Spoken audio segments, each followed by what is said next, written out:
Halo biologis, kita berjumpa lagi bersama saya Dirga. Bagaimana kabar kalian? Mudah-mudahan semua dalam kondisi sehat ya. Oke, di video saya kali ini saya akan sedikit membahas mengenai penyakit infeksi yang ramai diperbincangkan karena kemunculan kasusnya di India ya. Penyakit apakah itu? Yes, benar sekali. Sekarang kita akan membahas mucormycosis atau yang lebih dikenal dengan istilah infeksi jamur hitam.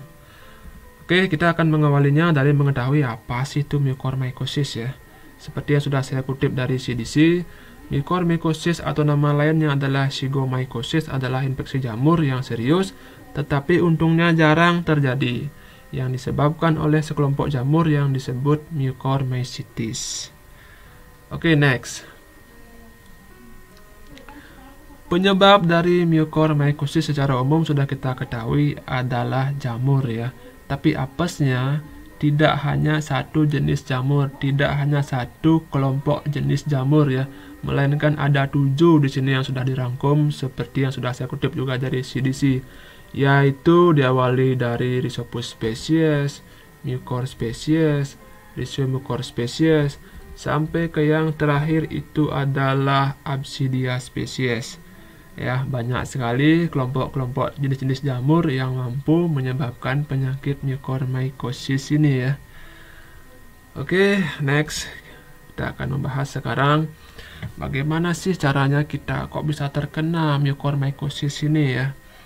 Nah, untuk menjawab pertanyaan tersebut, kita harus punya pemahaman bahwa kita hidup di lautan udara yang penuh dengan spora-spora jamur seperti ini. Saking kecilnya ukuran mereka, saking ringannya bobot mereka, sehingga mereka sangat gampang sekali diterbangkan oleh angin. Nah, mereka masuk ke tubuh kita itu melalui kontak dengan spora-spora jamur di lingkungan seperti ini. Ya, caranya mulai dari sistem pernapasan atau juga mulai penempelan-penempelan ke kulit kita. Ya, mungkin saja pada saat saya ngomong ini, merekam video ini, ya mereka sudah ada menempel di bulu hidung saya, menempel di kulit saya ya. Tetapi secara umum orang yang terkena ini adalah orang yang memiliki gangguan kesehatan atau mengonsumsi obat-obatan yang menurunkan kemampuan tubuh untuk melawan kuman dan penyakit. Oke, itu dia. Ya, bagaimana caranya kita kok bisa terinfeksi ini ya? Ya melalui kontak ternyata ya, dengan spora-spora dari jamur ini yang super ringan, yang gampang sekali berterbangan kemana-mana. Oke, next kita akan membahas tipe dari mucormycosis ini ya. Kita awali dari yang pertama, yaitu rhinocerebral mucormycosis, yaitu mucormycosis yang menyerang sinus dan otak ya. Nah, penyakit ini dialami oleh orang-orang yang mengalami diabetes dan orang-orang yang melakukan operasi transplantasi ginjal. Oke, next, yaitu tipe pulmonary mucormycosis. Sesuai namanya, pulmonary itu artinya paru-paru ya, berarti mucormycosis yang menginfeksi paru. Oke, dialami secara umum oleh orang-orang yang mengidap kanker dan transplantasi organ dan stem cell. Lagi-lagi transplantasi ini ya. Oke, next, gastrointestinal mucormycosis, sesuai juga dengan namanya, yaitu infeksi jamur hitam yang menginfeksi saluran pencernaan. Nah, ini yang secara umum dialami oleh bayi yang lahir prematur. Berikutnya adalah cutaneous mucormycosis, yaitu infeksi jamur hitam yang menyerang kulit ya. Nah, ini terjadi misalkan setelah operasi, adanya luka bakar, atau jenis trauma kulit yang lainnya. Pada intinya ada perlukaan kulit ya, sehingga jamur ini bisa masuk dari luka-luka tersebut.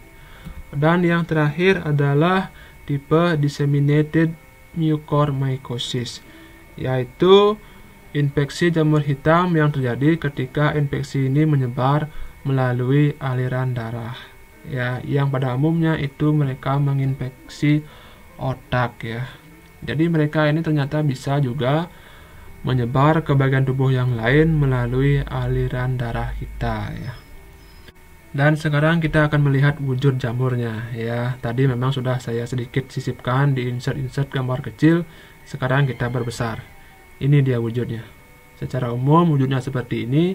ada filamen, ada buletan di ujungnya. Ya, ini dia jamur yang mampu menyebabkan penyakit mucormycosis. Oke, gambar yang lain ini adalah hifa dan sporangia dari jamur-jamur yang menyebabkan penyakit mucormycosis ya. Kita ingat kembali, ini hifanya ini ya seperti filamen, kemudian sporangia itu adalah kotak sporanya ya, yang nantinya menghasilkan spora-spora ini ya, bulatan-bulatan ini ya, yang tadinya dihasilkan di ujungnya ini ya. Nah, spora-spora inilah yang siap berterbangan kemana-mana, yang secara alamiah tujuan mereka adalah untuk bereproduksi ya. Mereka menempel di kondisi tanah yang sesuai ya tumbuh ya. Tapi kalau menempel di tubuh kita dengan kondisi tubuh pertahanan tubuh yang lemah ya, kemungkinan kalau kita apes ya kita bisa terkena mucormycosis ini. Oke, wujud yang lain ini yang lebih jelas ya, ini adalah bagian dari bulatan di kepalanya yang secara khusus lagi ini disebut dengan kondiofor dengan konidianya. Kondiofor itu lain adalah kantong ini tadinya secara umum yang sudah robek ini kantongnya ya, yang di dalamnya mengandung bulatan-bulatan kecil lagi ini ya, tiada lain adalah sporanya yang disebut dengan konidia. Nah, ini dia ya. Nah, lagi-lagi perhatikan ini ya, berukuran mikroskopis kecil yang sangat ringan dan gampang sekali spora-spora bulat-bulat ini diterbangkan oleh angin ya, menyebarlah mereka kemana-mana. Oke, next pembahasan kita yang terakhir yaitu mengenai bagaimana cara kita mencegahnya ya. Seperti yang sudah saya bahas sebelumnya, bobot mereka yang ringan, kemudian ukuran mereka yang kecil, ini artinya mereka sangat gampang, sangat mudah diterbangkan kemana-mana oleh angin ya. Kemudian dengan demikian juga artinya peluang mereka kontak dengan tubuh kita itu sangat besar ya. Kemanapun kita melangkah ya, mereka ada di sana ya, pasti ada kontak dengan tubuh kita. Oleh karena itu, cara pencegahan yang paling efektif, yang paling baik itu adalah dengan cara meningkatkan sistem imun tubuh kita sendiri, dengan cara meningkatkan sistem pertahanan tubuh kita sendiri. Caranya bagaimana? Ya, dengan menerapkan pola hidup sehat. Ya, contoh-contoh pola hidup sehat kalian sudah pahami, kalian sudah ketahui, tinggal sekarang diterapkan di kehidupan sehari-hari. Oke guys, sekian dulu video dari saya, mudah-mudahan bermanfaat ya. Kita akan ketemu lagi di video saya berikutnya. Ciao.